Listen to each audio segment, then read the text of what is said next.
السلام عليكم ورحمة الله وبركاته. الحمد لله رب العالمين،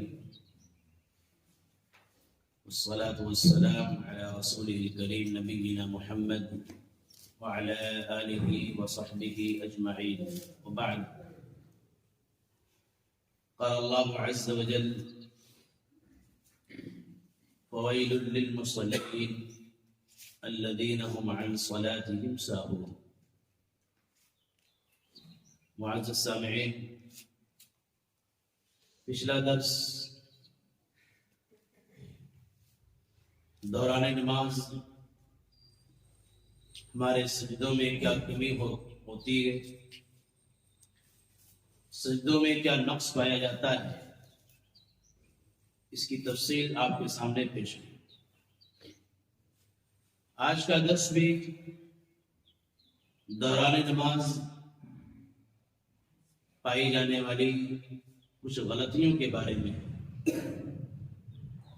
اللہ رب العالمین نے فرمایا: فویل للمصلین، نمازیوں کے لیے بربادی۔ بڑا عجیب و غریب معاملہ اللہ رب العالمین نے پیش کیا، کہا نمازیوں کے لیے بربادی۔ الذین هم عن صلاتهم ساہون، جو اپنی نمازوں سے غفلت برتتے ہیں۔ اس آیت کریمہ کے اندر لفظ سہو آیا ہوا ہے، اور سہو کا دو مفہوم اور دو معنی ہوتا ہے۔ پہلا مفہوم ہوتا ہے سہو فی الصلاۃ، نماز میں بھول چوک واقع ہونا۔ اس سے کوئی فرد، کوئی بشر خالی نہیں، نماز میں ہر ایک سے بھول ہوتی، حتیٰ کہ نبی صلی اللہ علیہ وسلم سے بھی دوران نماز بھول واقع ہوئی۔ اللہ کے نبی صلی اللہ علیہ وسلم نماز ظہر پڑھا رہے تھے، اور دو ہی رکعت پر آپ نے سلام پھیر دیا، اور ایک مرتبہ ایسا ہوا کہ آپ نماز پڑھا رہے تھے ظہر کی، اور 4 کے بجائے آپ نے 5 پڑھا دیا، یعنی آپ نے کم بھی پڑھایا، آپ نے زیادہ بھی پڑھایا، جو اس بات کی دلیل ہے کہ اللہ کے رسول صلی اللہ علیہ وسلم سے بھی دوران نماز بھول چوک واقع ہوئی ہے۔ اس کے بعد اللہ کے رسول صلی اللہ علیہ وسلم نے تحقیق کیا، تفتیش کیا، جیسا کہ حدیث ذوالدین کے اندر موجود ہے۔ تو صحابہ کرام نے کہا ہاں آپ نے ایسا ہی کیا ہے کہ 4 کے بجائے آپ نے 2 پڑھا دیا۔ اور ایک چیز ہوتی ہے سہو عن الصلاۃ، نماز کو جان بوجھ کر مؤخر کر دینا، وقت سے لے کر کے بے وقت کی طرف منتقل کر دینا، بے وقت نماز ادا کرنا۔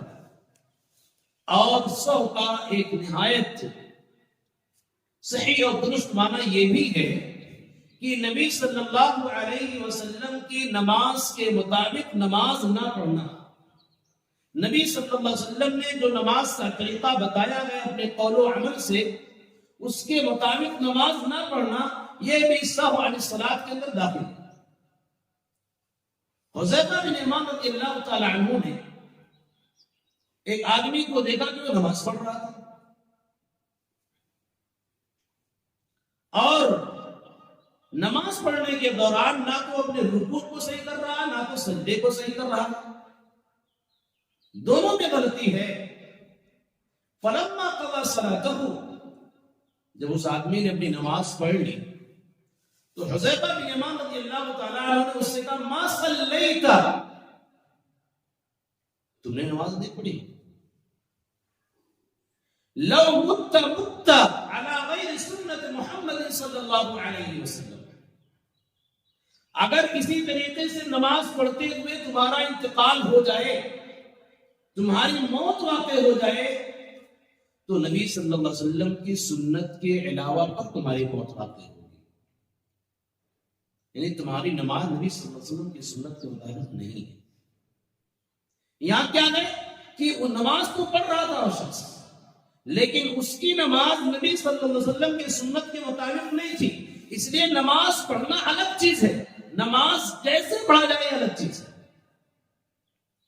اور دوسری روایت کے اندر اللہ کے رسول صلی اللہ علیہ وسلم نے ایک آدمی کو دیکھا نماز پڑھ رہا تھا، نماز سے فارغ ہوا، فارغ ہونے کے بعد نبی صلی اللہ علیہ وسلم کے پاس آیا، سلام کیا، آپ نے سلام کا جواب دیا، آپ نے اس صحابی رسول سے کہا ارجع فصلی، جاؤ پھر سے نماز پڑھو، فإنك لم تصلی، تم نے نماز نہیں پڑھی۔ صحابی رسول گئے نماز پڑھی انہوں نے، پھر آئے سلام کیا، سلام کا جواب دیا، پھر آپ نے کہا جاؤ پھر سے نماز پڑھو۔ تیسری مرتبہ پھر اللہ کے رسول صلی اللہ علیہ وسلم نے ان سے کہا جاؤ پھر سے نماز پڑھو۔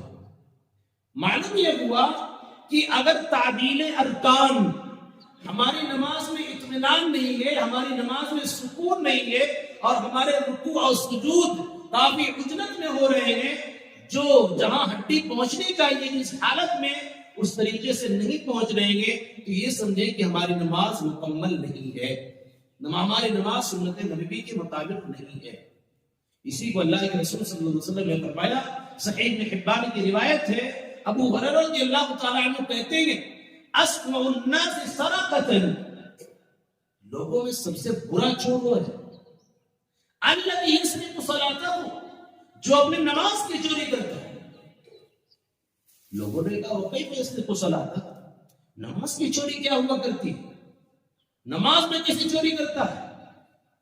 اللہ کے نبی صلی اللہ علیہ وسلم نے فرمایا لا یتم رکوعها ولا سجودها، نہ تو اپنے رکوع کو صحیح کرتا ہے، نہ تو اپنے سجدے کو صحیح کرتا ہے، یہ ایسا شخص ہوتا ہے جو نماز کی چوری کیا کرتا ہے۔ معلوم کیا ہوا کہ نماز کو بڑے ہی سکون، بڑے ہی اطمینان کے ساتھ ادا کرنا چاہیے، اور تعبیر ارکان کے ساتھ ادا کرنا چاہیے۔ دوران نماز پڑھی جانے والی ایک غلطی یہی تھی کہ تعبیر ارکان کے ساتھ نماز نہ پڑھنا۔ دوسری غلطی یہ ہے کہ ہم سب نماز پڑھتے ہیں، بسا اوقات کیا ہوتا ہے کہ دنیاوی جھمیلوں، دنیاوی آواز، دنیاوی چیزوں کو دیکھنے کے بجائے کیا کرتے ہیں، ہم آنکھ بند کر کے نماز پڑھنے لگتے ہیں بسا اوقات، اور تقریباً یہ ہر ایک سے واقع ہو جاتا ہے۔ تو آیا سوال پیدا ہوتا ہے کہ آنکھ دوران نماز بند کی جا سکتی ہے یا نہیں کی جا سکتی؟ دوران نماز آنکھ کو کھول کر نماز پڑھنی ہے، آنکھ کو بند کر کے نماز پڑھنا بعض اہل علم نے کہا کہ حرام ہے، بعض اہل علم نے کہا کہ یہ مکروہ ہے، اس لیے کہ اللہ کے نبی صلی اللہ علیہ وسلم نے آنکھ کھول کر کے نماز پڑھی ہے، آپ نے آنکھ بند کر کے نماز نہیں پڑھی۔ یہی وجہ ہے کہ اللہ کے رسول صلی اللہ علیہ وسلم نماز پڑھ رہے تھے اور آپ کے سامنے سے سترے کے اندر سے بکری گزرنی چاہیے، اللہ کے رسول صلی اللہ علیہ وسلم نے اس بکری کو اپنے سامنے سے نہیں گزرنے دیا۔ اگر آپ آنکھ بند کر کے نماز پڑھتے، وہ بکری بڑی آسانی کے ساتھ آپ کے سامنے سے گزر جاتی۔ معلوم کیا ہوا کہ آنکھ کو کھول کر کے نماز پڑھنی، آنکھ کو بند کر کے نماز پڑھنا درست نہیں ہے۔ اور اسی طریقے سے اللہ کے رسول صلی اللہ علیہ وسلم نماز پڑھا رہے ہیں، اور نماز کے دوران ہی آپ کو جنت و جہنم کا دیدار کرایا جاتا ہے، نماز کے دوران ہی آپ کو جہنم کو دکھایا جاتا ہے، جنت کو دکھایا جاتا ہے۔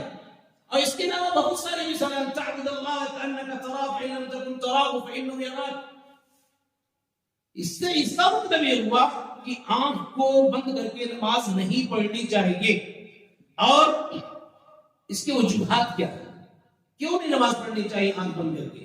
پہلی اور بنیادی وجہ یہ ہے کہ آنکھ بند کر کے نماز پڑھنا یہ یہودیوں کی صفت ہے، آنکھ بند کر کے نماز پڑھنا یہ یہودیوں کی صفت ہے۔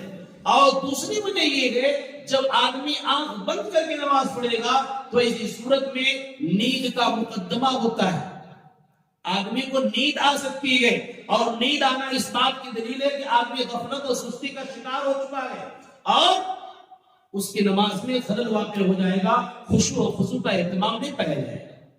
تیسری وجہ یہ ہے کہ بحالت نماز ہمیں اور آپ کو حکم دیا گیا ہے کہ ہماری نگاہ سجدے کی جگہ پر ہونی چاہیے۔ جب ہم نماز پڑھیں تو اس صورت میں ہماری نگاہ سجدے کی جگہ پر ہونی چاہیے، الا کہ ہم تشہد میں اگر ہیں، تشہد میں بیٹھے ہوئے ہیں، انگلی کو حرکت دے رہے ہیں، تو اس صورت میں ہماری نگاہ تشہد یعنی سبابہ پر ہونی چاہیے، تشہد کی اس انگلی پر ہونی چاہیے، نہ کہ سجدے کی جگہ پر۔ دلیل کیا ہے اس سلسلے میں کہ اللہ کے رسول صلی اللہ علیہ وسلم خانہ کعبہ کے اندر داخل ہوئے، ما خلق بصره موضع سجوده حتى خرج من الله، جب تک آپ نماز پڑھتے رہے آپ کی نگاہ مسلسل سجدے کی جگہ پر رہی، جو اس بات کی دلیل ہے کہ بحالت نماز ہماری نگاہ سجدے کی جگہ پر ہونی چاہیے۔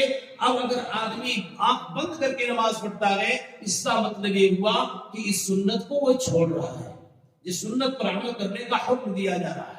اس لیے آنکھ بند کر کے نماز پڑھنے سے پرہیز کرنا چاہیے، اللہ کہ اچانک ہو گیا، بنا قصد ارادہ ہو گیا، آنکھ بند ہو گئی تو کوئی حرج نہیں، لیکن قصداً آنکھ بند کر کے نماز پڑھی جائے، یہ بہت ساری قباحتیں اپنے ساتھ لیے ہوئے ہیں۔ اور اسی طریقے سے دوسری کمی ہماری نمازوں میں بسا اوقات پائی جاتی ہے کہ امام رکوع کی تیاری کر رہا، رکوع میں جانا چاہتا ہے، سجدے میں جانا چاہتا ہے، قیام کرنا چاہتا ہے، اٹھنا چاہتا ہے، اس سے کچھ پہلے ہم اپنی پوزیشن بنا لیتے ہیں اور وہ عمل خود کرنے لگتے ہیں، امام سے پہلے بسا اوقات کوئی عمل ہو جاتا ہے۔ بہت سخت وعید اللہ کے رسول صلی اللہ علیہ وسلم نے اس سلسلے میں سنائی ہے۔ سب سے پہلی چیز یہ ہے کہ امام جو بنایا جاتا ہے وہ امام اس لیے بنایا جاتا ہے کہ امام کی اقتداء اور اتباع کی جائے، یعنی امام سے پہلے کسی بھی عمل اور کسی بھی فعل کو انجام نہ دیا جائے۔ اللہ کے رسول صلی اللہ علیہ وسلم نے فرمایا انما جعل الامام لیتم به، امام بنایا ہی اس لیے جاتا ہے کہ امام کی پیروی کی جائے، امام کی اقتداء کی جائے، نہ کہ امام سے پہلے کسی فعل کو کسی عمل کو انجام دیا جائے۔ وَإِذَا كَبَّرَ فَكَبِّرُوا، جب امام اللہ اکبر کہے تب آپ اللہ اکبر کہیے۔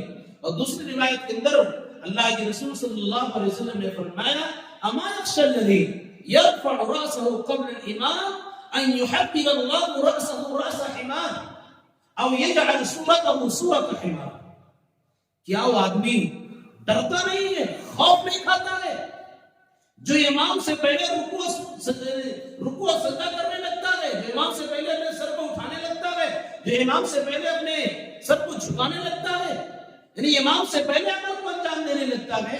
اما يخشى الذي يرفع رأسه قبل الامام ان يحبب الله رأسه رأس حمار، یہ ایسا نہ ہو اللہ رب العالمین اس کے سر کو گدھے کا سر نہ بنا دے، او يجعل صورته صورة حمار، یا اس کی شکل صورت کو گدھے کی شکل صورت نہ بنا دے۔ یہاں سخت وعید اللہ کے رسول نے کہا، بیان کیا، معلوم یہ ہوا کہ امام سے پہلے آپ کسی عمل کو انجام نہیں دے سکتے۔ آپ امام کے پیچھے گئے تو امام جب کوئی چیز کر لے کہہ لے اس کے بعد ہی اس عمل کو آپ کو انجام دینا ہے۔